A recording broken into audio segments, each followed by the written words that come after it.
Olá, meu nome é Clarissa Borba e estou aqui para dar as boas-vindas a vocês ao segundo dia do evento Primeira Semana Terreno Certo. A nossa convidada de hoje é Ana Paula Candeloro e ela vai falar sobre governança e sustentabilidade no mercado imobiliário. Lembro a todos vocês que o nosso chat está aberto para perguntas, comentários e sugestões.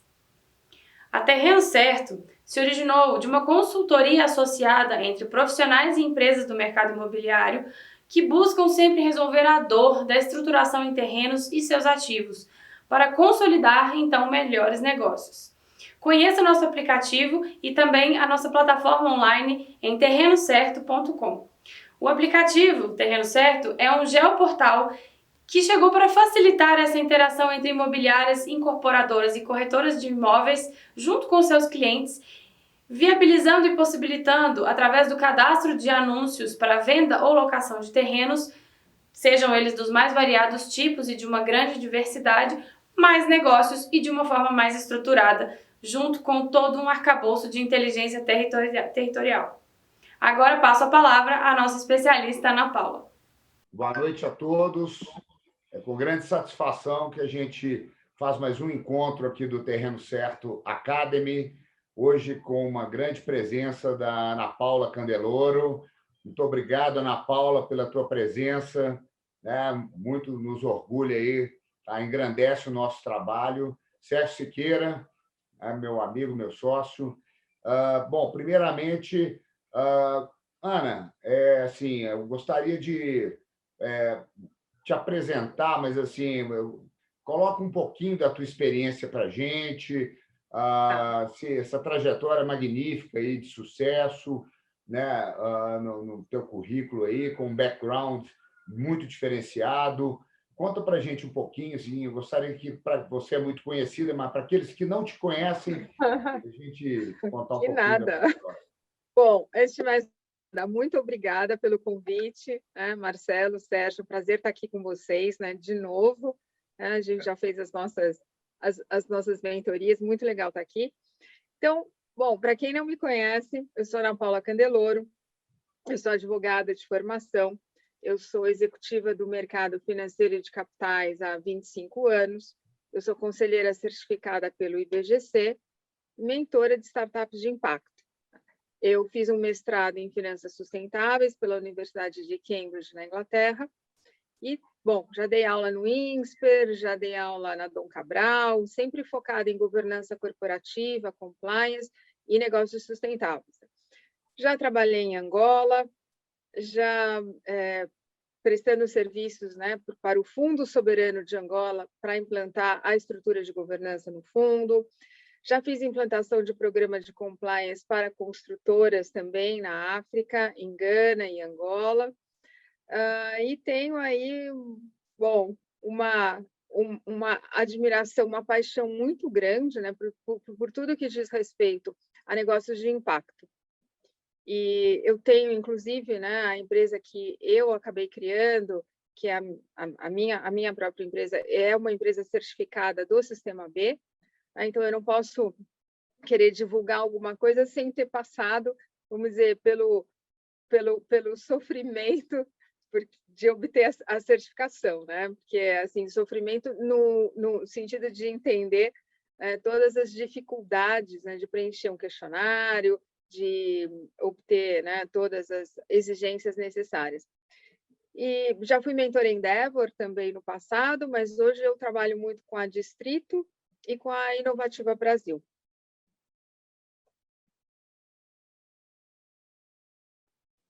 Ótimo, Ana.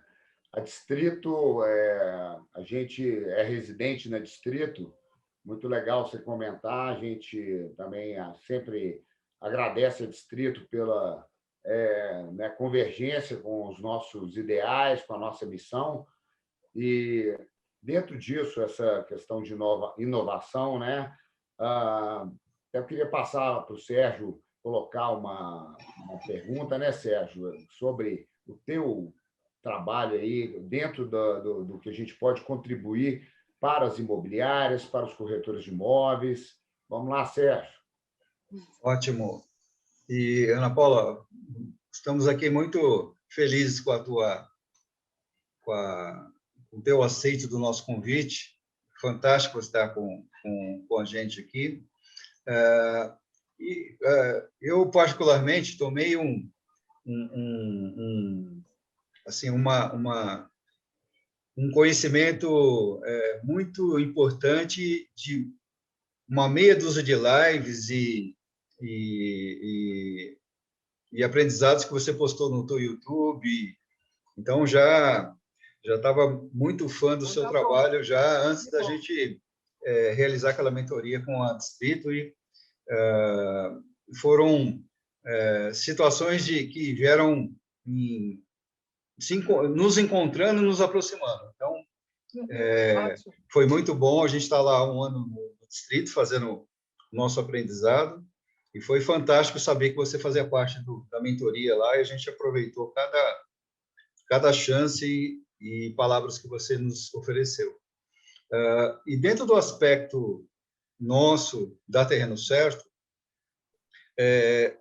a gente também está aí num processo de criar todo o compliance e todos os procedimentos e exigências aí que um caminho para o ESG venha nos exigir, e estamos aí prontos a esse aprendizado. E a gente, duas coisas que a gente ouviu com muita frequência nas suas palestras era assim, que no teu papel, sempre assim, antever, administrar, mitigar riscos, são um monte de situações que são importantes que empresários, profissionais tenham isso como um parâmetro importante. E dentro dessa linha, onde os negócios têm que ser cada vez mais rigorosos, transparentes, como que a gente consegue traduzir isso para corretores, imobiliárias, empresários que vão ter acesso a esse bate-papo e esse nosso encontro, para entender que o compliance e o ESG são realmente fundamentos que ele tem que começar a praticar, e quem pratica, cada vez melhorar. Tá? Onde que a gente consegue criar essa linha de interesses, tá? Então, vamos começar do início, né? Antes de mais nada. O que é o tal do ESG, né? Que isso é a sigla em inglês, mas, na verdade, é A, S e G, que é ambiental, social e governança. Então, o que significa isso, né? Eu digo que a ESG é um modelo, é uma nova forma de você como empresa, né, se apresentar no mundo dos negócios. Eu diria, assim, é um estado de espírito, é uma nova maneira de se posicionar. Por quê? Porque incorporando esse novo modelo, todas as decisões estratégicas, decisões de negócios, a criação de novos produtos, criação de novos serviços, tudo isso vai ser pautado de acordo com esse novo modelo. Então, significa o quê? Eu tenho 3 verticais, a vertical do A, a vertical do S e a vertical do G. Em cada uma delas, em cada uma desses pilares, eu, como empresa sempre, né, coloco ali critérios e parâmetros que vão orientar a tomada de decisões, inclusive o relacionamento com aquelas partes que nós chamamos de stakeholders. Então, aqui é um outro conceito, né? Que é stakeholders, é muito usado, mas o que significa? São partes interessadas. São aquelas partes que sofrem aquela influência do negócio e também influenciam o negócio. Então, aqui a gente tem, com relação à empresa, quem são as partes interessadas? Governo, sociedade, prestador de serviço, fornecedor, cliente, sócio, tá? Bom, então, ok, fechando esse conceito. Então, a gente tem ali, nessa vertical, né, do A, a gente coloca ali diversos parâmetros que vão orientar, né, todos os relacionamentos da mesma maneira no S e da mesma maneira no G. Então, por exemplo, eu como empresa decido que não quero mais me relacionar com prestadores de serviços que não tenham os seus contratos de trabalho regularizados as pessoas que trabalham naquela empresa. Tá? Ou eu posso fazer um outro critério. Isso é o que a gente chama de um filtro negativo. Quando eu digo que eu não vou trabalhar. Então, por exemplo, um banco, uma instituição financeira que resolve não oferecer crédito para empresas de tabaco, empresas de armamento, são critérios. Ou eu posso ter um critério positivo, que é pelo reforço. Então, de novo, a empresa com relação ao seu fornecedor. Eu, como empresa, quero trabalhar com fornecedores cujos acionistas ou fundadores sejam mulheres, por exemplo. Ou empresas que tenham no seu corpo de gestão, no mínimo 30% de mulheres. Então, são filtros. Ou eu não quero trabalhar com empresas que não tenham preocupação com o meio ambiente. E por aí vai. Esse é um processo bastante longo, né, de definição do que vai ser incorporado em cada vertical. Aí a gente entra no G. G é a governança. E aí, na governança, bom, é a estrutura bastante ampla, é um conceito, né, amplo. Que significa, né, também? Aí a gente tem que colocar um outro conceito aqui, pessoal. Muita coisa, mas é a forma como a empresa, né? Aí a empresa, ela vai se posicionar e ela, como ela vai definir a sua estrutura de gestão, o relacionamento que a gestão terá com o conselho, né? Então, são uma série de regras, parâmetros, condutas, processos, para tornar aquele ambiente o mais harmônico possível, porque o objetivo qual é? Evitar conflito. Evitar conflito, evitar as chamadas agendas ocultas, tornar o relacionamento mais fácil, mais harmônico, ter um bom gerenciamento de riscos, aí você falou sobre antever riscos, isso tudo está ali naqueles parâmetros, processos, fluxos, sistemas, etc. E aí a gente entra com o compliance, como um elemento nessa governança, que vai ajudar, né, esse sistema de governança corporativa. Então, o compliance é um instrumento da governança corporativa que vai ajudar a empresa a manter a proteger a empresa, na verdade, para manter esse ambiente harmônico, isento de conflitos, proteger, por exemplo, as informações que circulam dentro da companhia, que a gente tem informações privilegiadas, né, porque são informações privilegiadas no sentido de que elas são confidenciais e elas são sensíveis. Se elas forem reveladas, alguém pode ter um ganho que é indevido, porque teve acesso que não deveria, né? Ou evita uma perda, também porque teve um acesso que não deveria ter tido. Então, o compliance vem aí para ajudar. E o gerenciamento de riscos é um dos elementos mais importantes nesse contexto aqui, no pilar, nessa vertical da governança, porque realmente vai auxiliar a empresa a antever o que pode dar errado. E a gente tem aqui alguns conceitos, né, que eu gosto muito de falar, é o conceito do cisne negro. Muita gente aqui, eu acredito que não deve estar familiarizada, porque não é, assim, do meio financeiro, né? Mas existe uma pessoa chamada Nassim Taleb, ele foi um trader, e ele foi chamado, apelidado do profeta do caos. Por quê? Porque ele escreveu um livro chamado Cisne Negro, o impacto do altamente improvável. Isso foi em 2007. E ele já previa o colapso do sistema financeiro em 2008. Tá? Então, por isso que dizem que ele foi o profeta do caos. E aí, por que Cisne Negro? Tá? Por que esse nome?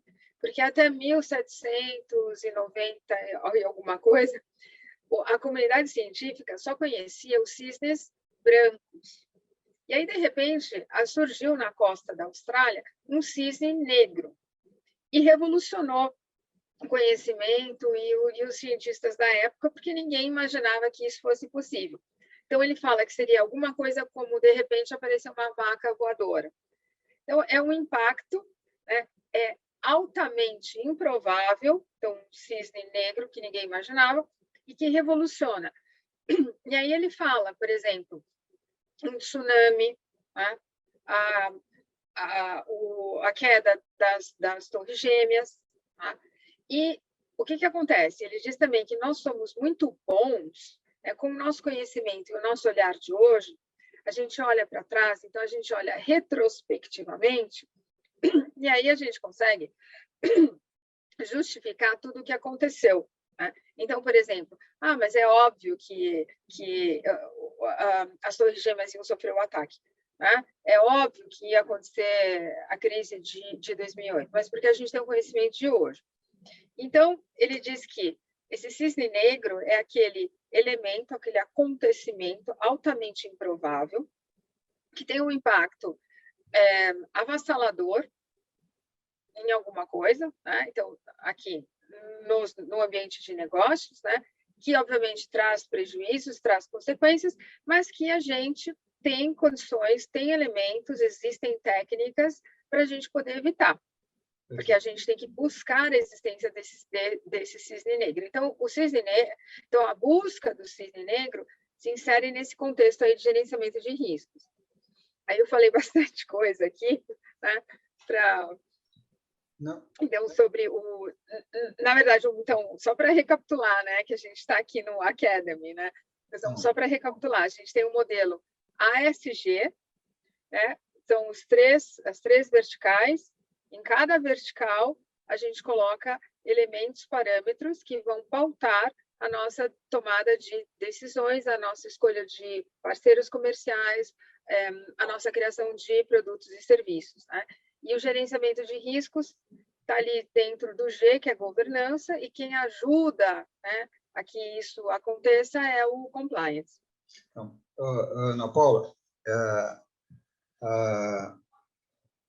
a complexidade, a seriedade do todo que você nos passa é exatamente o cuidado que no nosso dia a dia, que o corretor vivencia e que imobiliários vivenciam. Só para citar essas duas frentes, é aquele corretor que ele tem conhecimento que aquela área, aquele terreno foi uma indústria que manipulava, vou dar um exemplo aqui de Botucatu, manipulava baterias. E acredita que aquela área, antes de ser ofertada, tem que exigir do proprietário um laudo da CETESB validando que aquela área teve uma compensação ou ela foi desafetada por uma indústria que operou lá há 40 anos. Isso no nosso dia a dia, como a gente pega, às vezes, situações como ocorreram de uma forma muito agressiva. Condomínios populares em Mogi, que depois de determinado tempo de instalação, começaram a ocorrer explosões no condomínio, criando não só prejuízo material, mas de vidas. E, recentemente, o Shopping Norte, né? Que também começou a ter uma interferência da prefeitura local, porque também começou a ter ocorrências para o empreendimento que o empresário talvez pudesse ou deveria ter sido mais cuidadoso. Então, na real, no dia a dia nosso, a gente tem esses acontecimentos. O que a gente sempre orienta o corretor e a imobiliária é que exatamente o exercício de compliance, você deu uma frase muito bacana, começa por nós. A gente tem que começar a fazer um rigoroso critério de avaliação para a solução imobiliária e ser muito questionador do histórico ou da empresa ou do histórico da propriedade, nessa linha, não é isso? Sim, porque aqui a gente está falando de transparência, né, para ganho de credibilidade.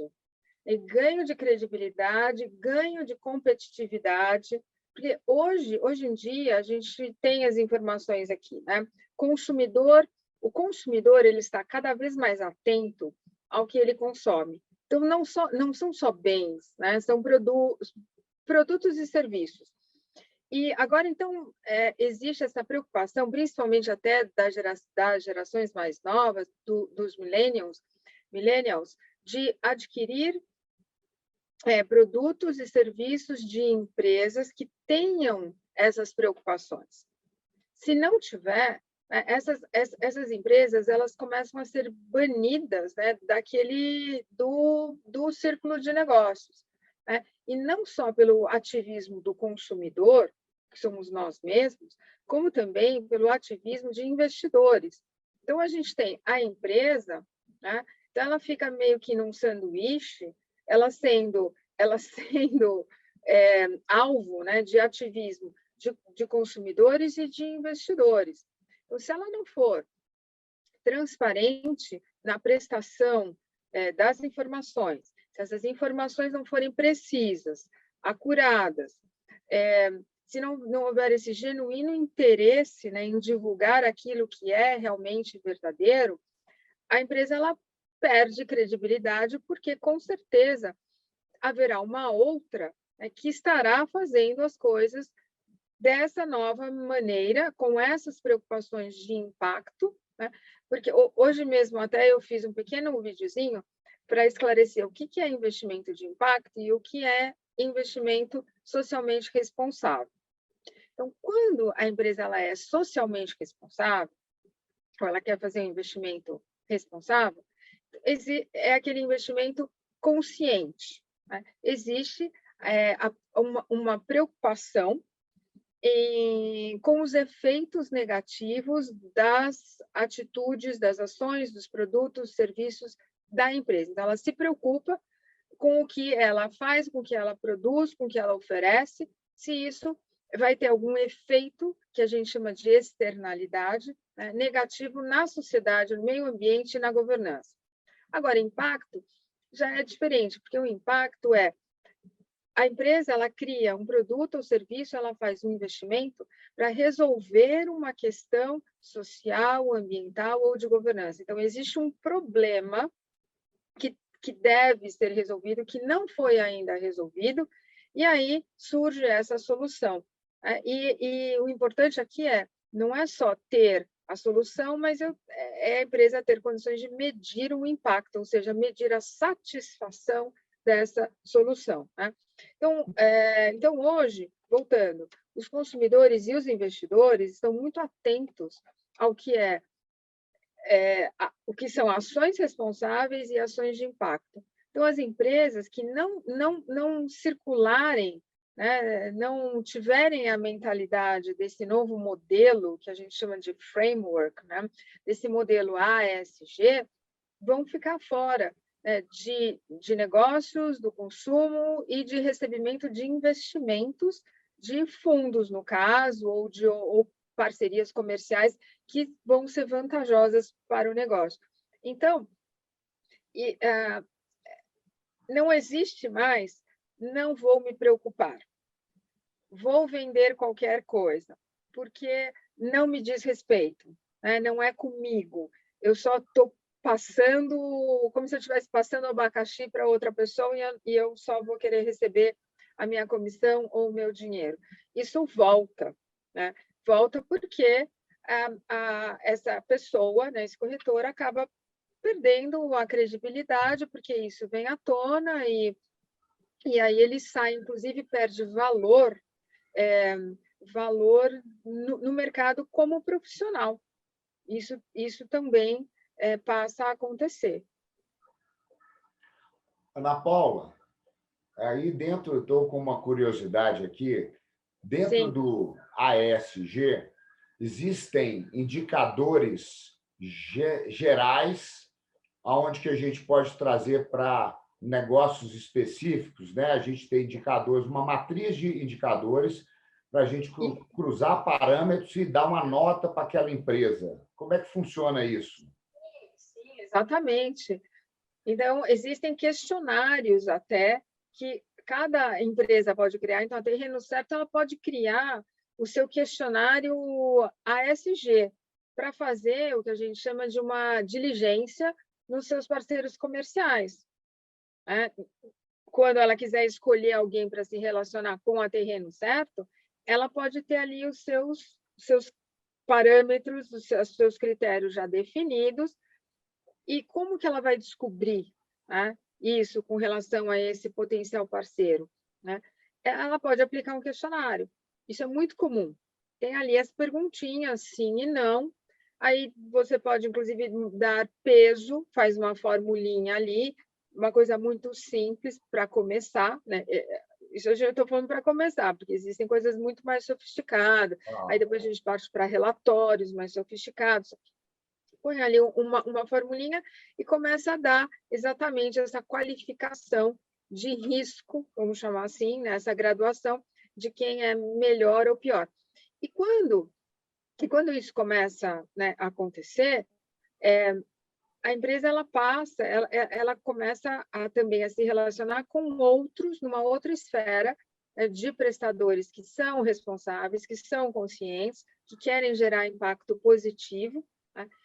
A empresa ela é melhor vista pelos investidores, pela comunidade financeira, então pelos bancos, na hora dela querer captar dinheiro, ou precisar, ou né, necessita, ou quer, enfim, o dinheiro fica mais barato, então capta recurso externo a um custo mais barato, dinheiro mais barato. Por quê? Porque é uma empresa que é confiável, tem processos robustos, transparentes, tem ali a sua gestão organizada, tem a sua governança.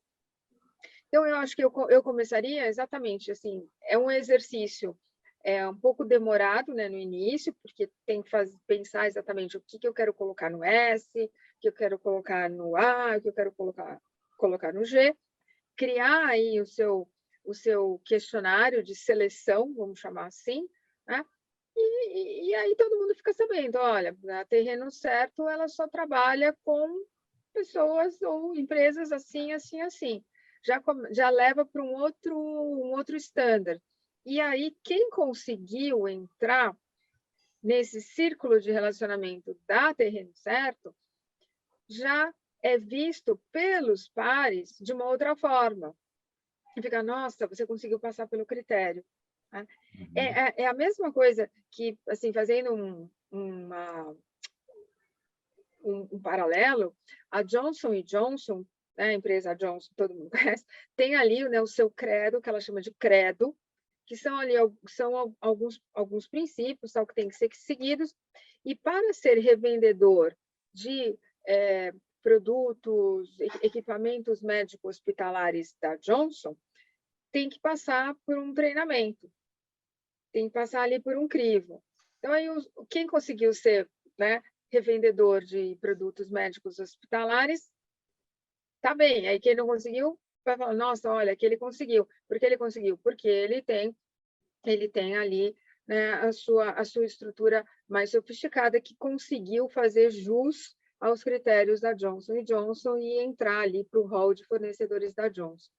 Então, eu acho que a gente tem que começar a fomentar isso, né, no mercado, sofisticar, a gente tem que ser mais exigente, não pode ser assim, qualquer coisa vale, né? Porque esse raciocínio não serve mais, ele não se sustenta, né, no mundo de hoje. Ana Paula, e nos seus comentários, você também reforçou não só a questão do que empresários, profissionais têm que antecipar, mas principalmente hoje o olhar do consumidor. Então, o olhar do consumidor hoje, ele está muito atento à informação mundial hoje, está no celular dele. Ele acompanha marcas que ele toma decisão e declara, né, essa decisão de que não vai mais consumir, não vai mais, e vai se posicionar contra aquela marca e vai compartilhar com os grupos e com os meios dele. Tá? Então, o consumidor hoje ele pode ser um grande impulsionador do seu negócio, mas também um grande freio da sua marca e do seu negócio. Exato, é o que eu falei, porque ele é ativista. Aí eu estou procurando aqui um dado que eu queria passar, tem uma pesquisa que diz, uma pesquisa, inclusive, da FEBRABAN, que é a Federação Brasileira dos Bancos, dizendo, acho que 87%... Onde está isso? Isso. A pesquisa da FEBRABAN indica que 87% dos consumidores brasileiros consideram que o compromisso com o impacto socioambiental dos negócios no país é importante para a imagem e avaliação de uma empresa. Que dado importantíssimo, é impactante, muito impactante. E depois, o que a gente tem aqui? Essa questão dos millennials, principalmente, até, não só eles, mas até 34 anos, mais ou menos, acho que a pesquisa fala, que eles estão dispostos, inclusive, a pagar mais por um produto ou um serviço que tenha conexão com os valores. Então, não é só uma questão de eu vou comprar, não, eu pago mais, porque eu sei que existe esse comprometimento da empresa, e é o conceito que a gente chama de valor compartilhado. Então, a empresa está oferecendo coisas, produtos, serviços, valores, propósito, né, que comungam com os mesmos valores e propósitos do consumidor. E quando o consumidor acha isso, ele fala, não, eu vou comprar dessa empresa. Hoje, por exemplo, né, tem shampoos em barra, para evitar essa coisa do plástico, né, embalagem plástica, diminuir o consumo do plástico. O plástico é horrível, né, para o meio ambiente. Mas são, obviamente, produtos mais caros. Mas quem está conectado, quem tá ligado a essa agenda, paga mais pelo shampoo e pelo condicionador em barra do que o tradicional líquido na embalagem de plástico do supermercado. Né? Então, existe sim essa pressão e esse ativismo, né, que eu chamo do consumidor, que está cada vez mais atento. Perfeito. E ainda no aspecto positivo, posso dizer para você que eu estou aqui em Botucatu, centro de São Paulo, 150 mil habitantes. Às vezes, o que eu ouço dos meus pares corretores é que, essa preocupação não tem que ser minha, meu querido. Tem que ser sua, sim, porque você é um grande propulsor e propagador dessa informação. Não é só o Siqueira. Se o Zé, a Maria e todos os corretores, 830 corretores aqui com o Cresce, uns 700 atuantes, começarem a colocar essa informação de forma positiva, os empresários aos quais eles prestam serviço vão começar a ficar atentos, porque o corretor é um grande propagador do que é positivo e do que também é bom para o cliente dele. Empresários. Siqueira, eu sou muito pequeno, isso é para a empresa de São Paulo. Pelo contrário, comece agora, coloque isso como um agregado na sua marca, no seu produto, na sua atividade, no seu fornecedor. Nessa linha, né? Esse que fala é só para a empresa grande de São Paulo, então no meu trabalho eu não ia servir mais para nada, né? Porque eu sou mentora de startups de impacto. Então, olha só, eu sou mentora de startups, eu tenho a minha vida corporativa, mas realmente eu ajudo as startups, então não é nem uma empresa pequena. Se a empresa está na ideação, então, para quem não conhece, né, o mundo de startups aqui, existem 4 fases, tá? Só rapidinho aqui, gente. Então, é a ideação, quando alguém então, tem a ideia de fazer aquele negócio inovador, disruptivo, que vai conseguir ser replicado em escala, vai fazer muito rápido e tal. Tem a ideia. Aí ele passa para a validação, que é vou validar, faz o produto mínimo viável que vai ser oferecido para o mercado, então vai validar, vai ver se a ideia pega. Tá? Aí depois vem a tração, onde ele está tracionando, ele já está ganhando mercado, clientes, etc., já está funcionando, já colocou o produto à prova. E a última é a escala. Escala quando realmente já está maior, já monta o conselho, né? Implementa o conselho, já está pensando em internacionalização. Então, o que eu faço? Eu trabalho com empresas desde a fase da ideação.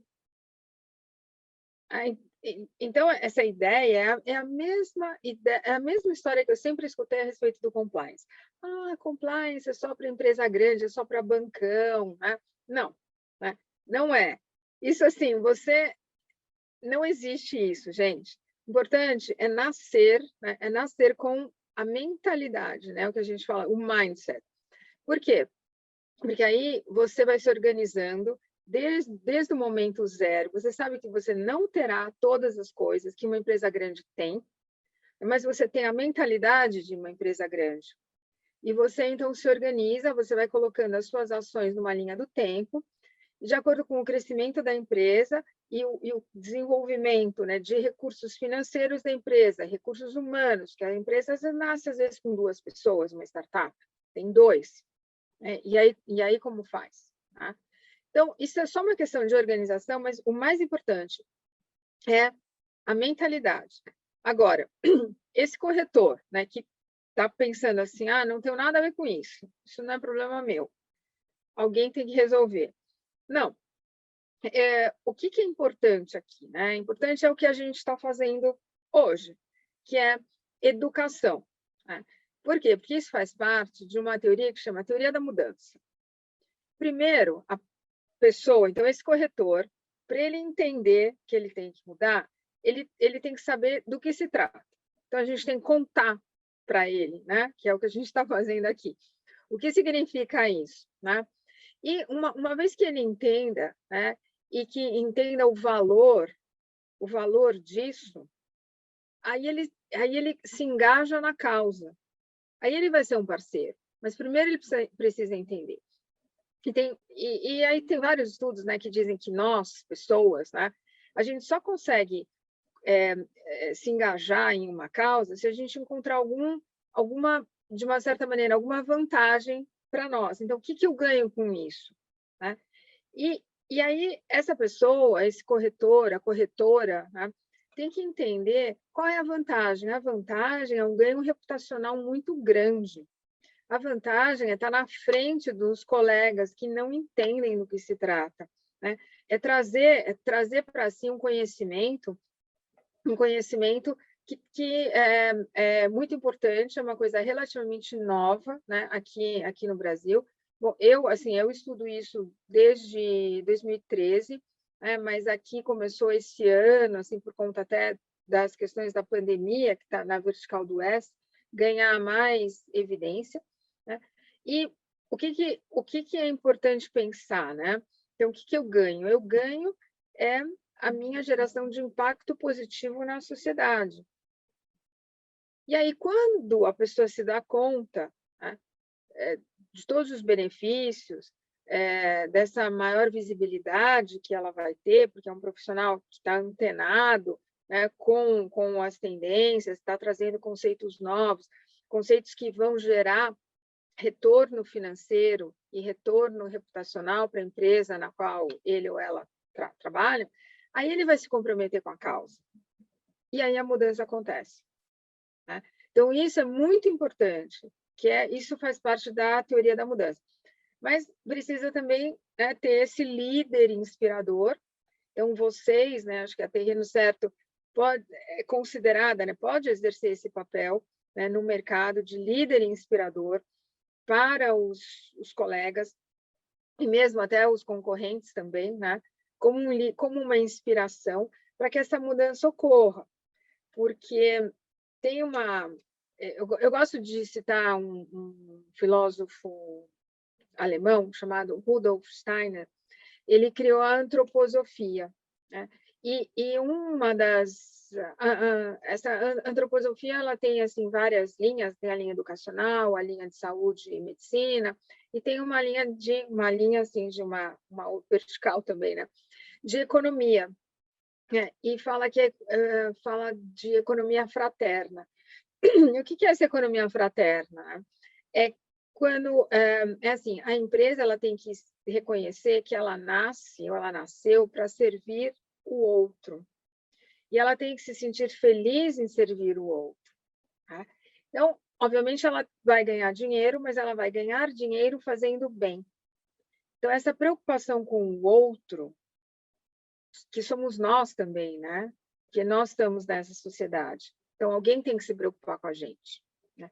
E não nos vender alguma coisa que não tenha, né, que não seja correta, ou de enganar, fraudar, questões relacionadas à corrupção, o gado, por exemplo, né, um mercado financeiro, um exemplo, né, mercado, uma instituição financeira que queira fazer um negócio, um financiamento, um frigorífico, ela vai investigar onde aquele gado foi criado, ou seja, o pasto. Não é nem assim de onde está vindo, eu quero saber onde ele nasceu, onde ele foi criado, como foi a cria. Por quê? Porque é uma fazenda que foi sujeita a um desmatamento na Amazônia, ou foi uma terra indígena que foi tirada, é uma reserva preservada que foi invadida, e aí alguém lá colocou um gado para ser criado. Então, o que acontece? Aí o frigorífico compra, né, desse produtor, ele não vai se preocupar com a origem da terra, e aí o que acontece? Ele vai querer fazer um negócio com uma instituição financeira, e a instituição financeira vai perguntar para ele qual é a origem da terra onde o seu gado foi criado.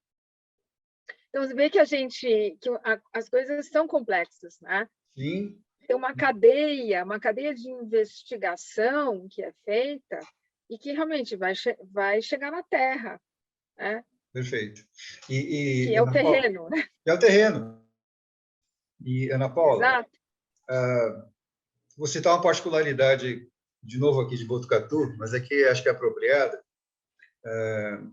Uma dos ensinamentos que a gente busca para os nossos pares corretores, se imaginar aí, num bate-papo com o Gustavo Zanotto, que nós realizamos, que inclusive te admira muito e é fã também do seu trabalho, tá?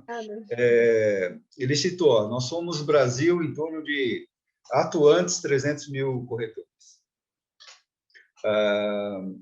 E nessa linha, a gente reforça com os corretores, como eu e o Marcelo, que atuamos na linha de prospecção de terrenos e áreas e estruturação de negócios, a gente toda hora reforça que o conhecimento do plano diretor do município não é só do corretor de imóveis, é um conhecimento que o cidadão tem que se preocupar em conhecer.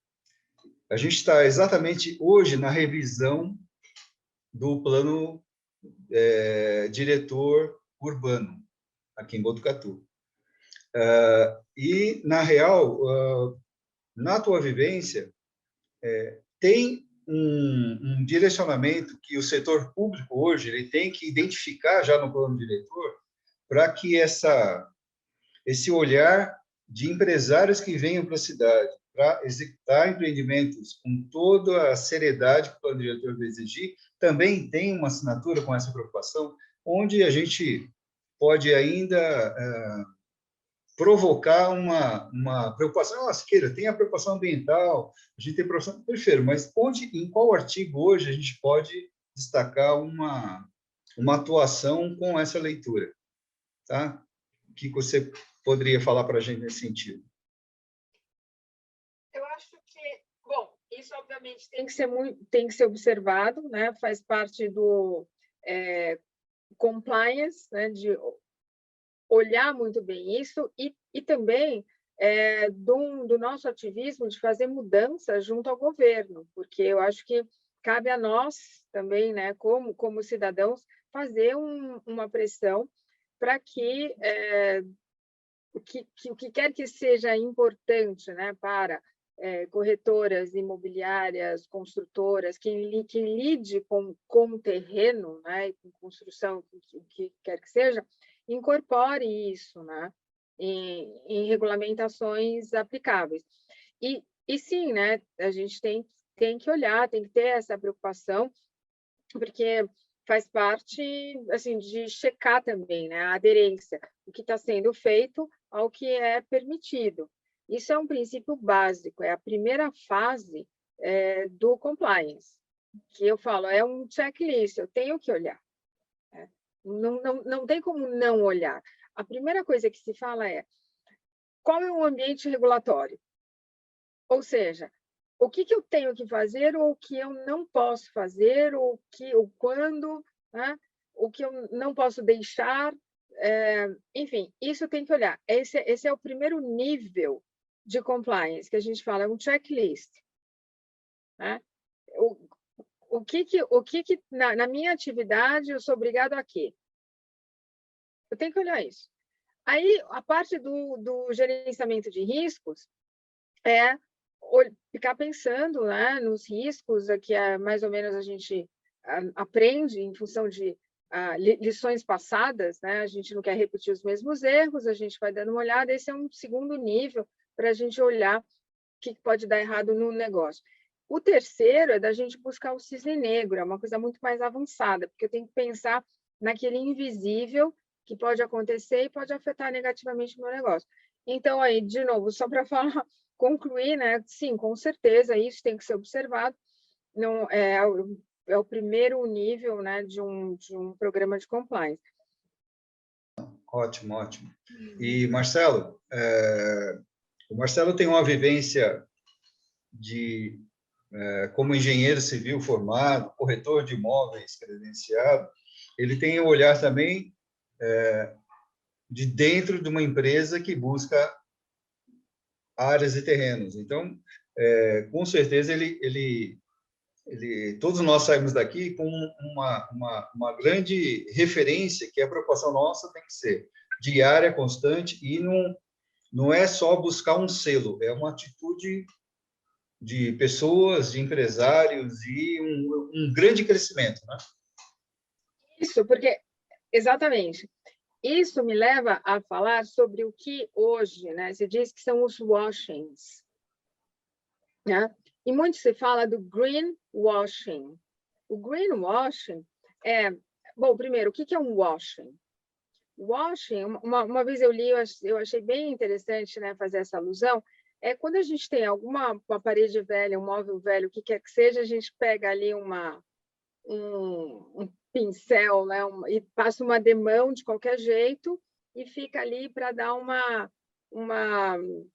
só uma tapeada, vamos dizer assim, né? Só que aquilo eu não consertei, né? Eu só disfarcei. E aí, com o tempo, o que está por baixo vem a superfície.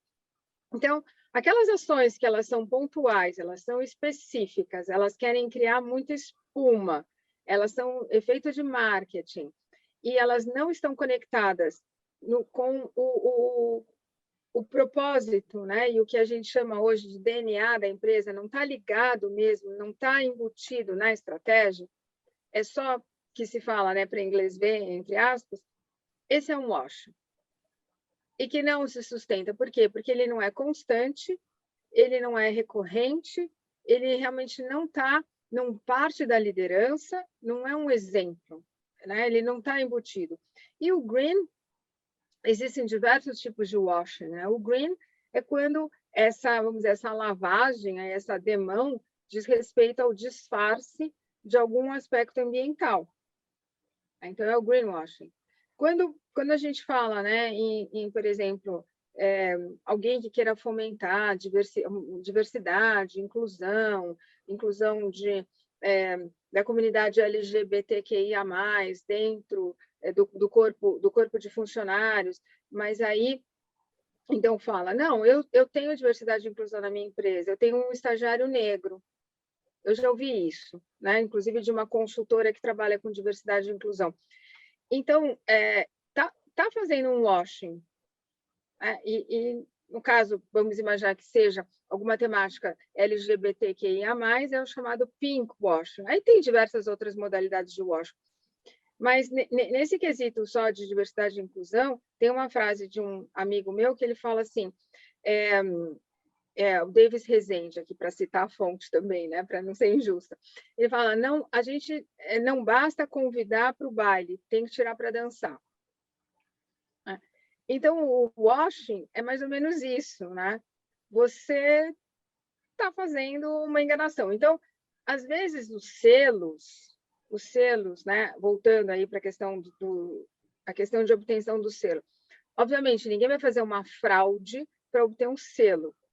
Só que se você faz o mínimo do mínimo do mínimo, só para conseguir aquele selo, depois esquece, no dia a dia, na prática, não faz, ou se depois você vai receber alguma auditoria para comprovar que você vai continuar com o selo, aí que todo mundo sai correndo para ver o que tinha que fazer, né? E se mexe, não vale, porque você não está gerando, né, um impacto positivo, e isso vai aparecer em algum momento, porque vai chegar alguém que vai acabar desmascarando, e esse alguém ou é um consumidor, ou é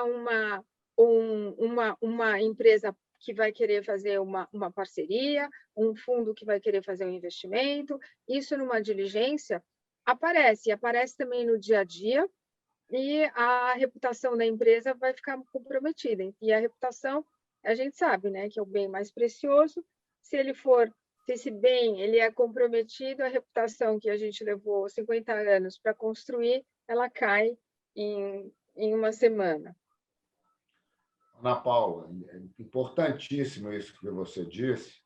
Eu, no meu dia a dia, né, eu busco, né, eu toco uma operação de novos negócios da construtora nacional importante, e eu converso com dezenas de corretores, imobiliárias, e a gente procura orientar, conversar nesses aspectos todos que você está comentando, porque é igual aquele velho ditado, né? Mentira tem perna curta.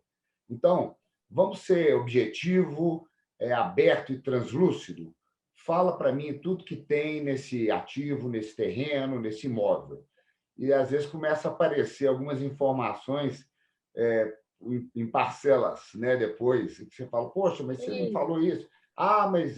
Quer dizer, então, aquele eu não sabia, quer dizer, isso é uma primeira vez, você, né? Depois da segunda vez, você fala, poxa, o cara já está fazendo o washing aí, né?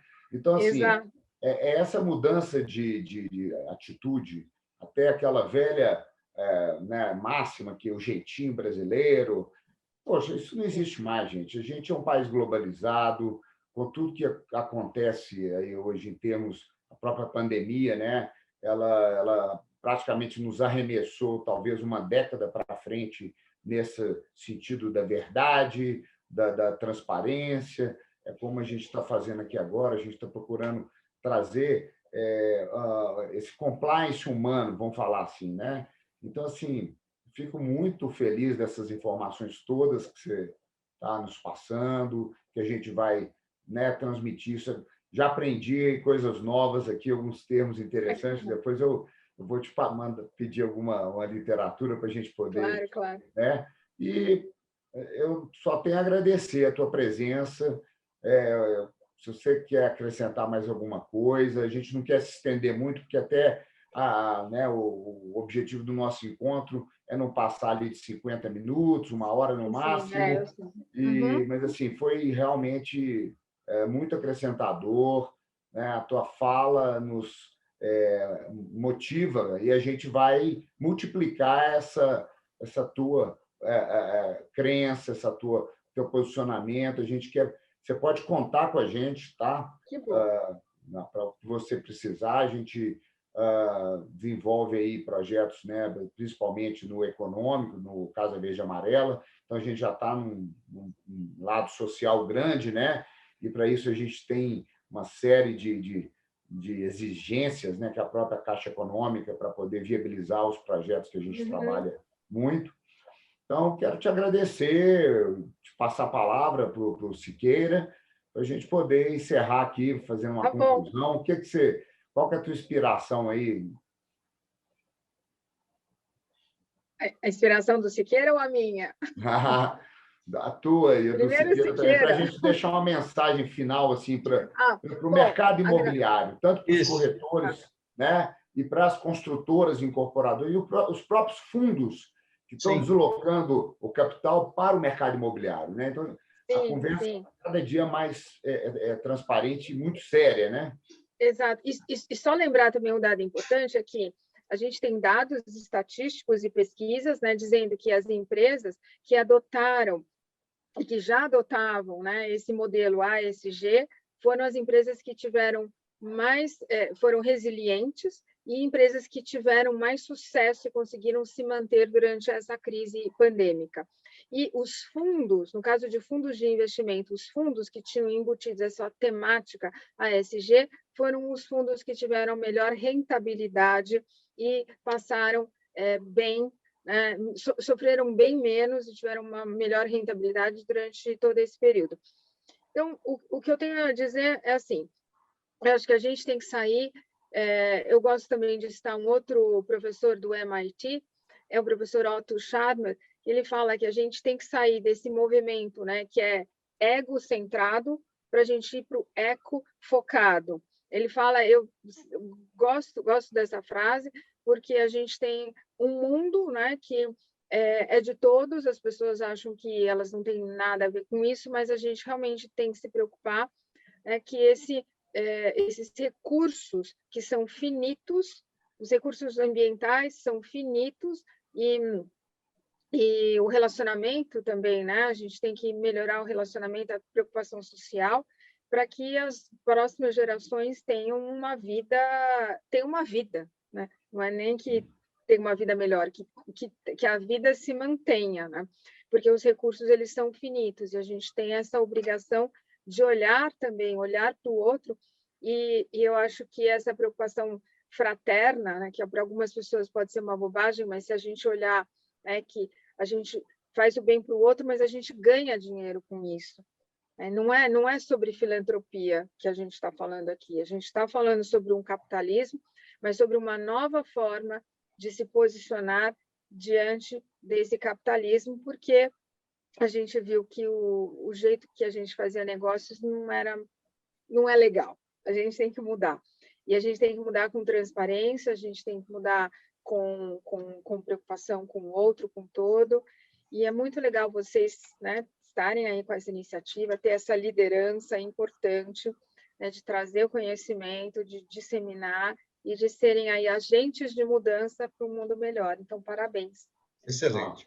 Ana Paula, olha, muito, muito, muito obrigado. Estamos absolutamente aqui encantados com tudo que você conhece, vivencia e nos dar essa hora que com certeza a gente vai repassar para todos os grupos e profissionais que nós somos aí próximos, sejam parceiros, concorrentes, porque na real hoje o mundo está muito, muito ágil e a gente acredita hoje em discernimento, transferir conhecimento para ampliar negócios. É isso que a gente defende.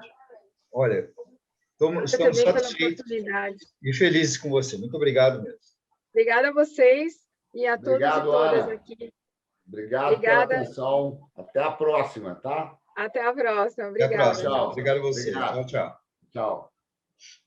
Gostaria de agradecer a todos vocês que estão acompanhando e participando do nosso evento. Lembrando que se vocês tiverem comentários e sugestões, não deixem de falar conosco, seja pelos comentários ou entrando em contato através do e-mail ou do nosso site. Será um prazer ouvir todos vocês.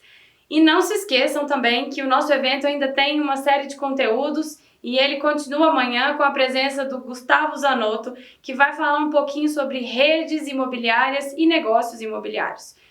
Eu espero vocês amanhã e até lá!